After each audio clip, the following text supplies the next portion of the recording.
Halo, dengan Desi Travel dari Travel Babies Indonesia. Aku mau bikin video vlog tentang teknik-teknik travel belly dance atau sejenisnya dan pembahasan tentang travel belly dance. Ya, dan mulai hari ini akan bikin nggak daily vlog sih, tapi mungkin weekly vlog.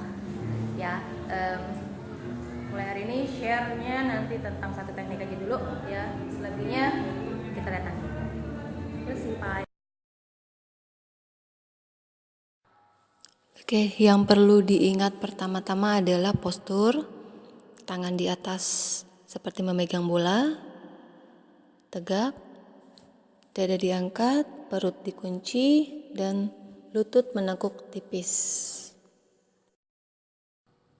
Oke, awal step pertama ya, bawa kaki kanan ke depan, lalu pinggul kanan twist sedikit ke belakang, lalu twist ke depan. Kembali ke posisi semula, gantian dengan kaki kiri dengan gerakan yang sama. Ya, pinggul twist ke belakang sedikit, lalu twist ke depan, kembali posisi normal. Pinggul kiri twist ke belakang sedikit, lalu twist ke depan, kembali normal.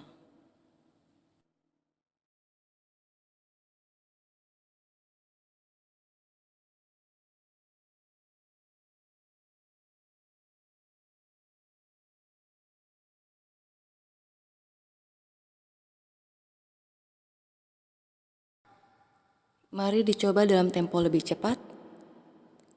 Perhatikan posisi kaki saat dibawa ke depan tidak terlalu jauh. Bisa dilihat dari posisi samping, bentuk gerakan seperti apa. Pinggul tidak diangkat ke atas pada saat twist ke depan.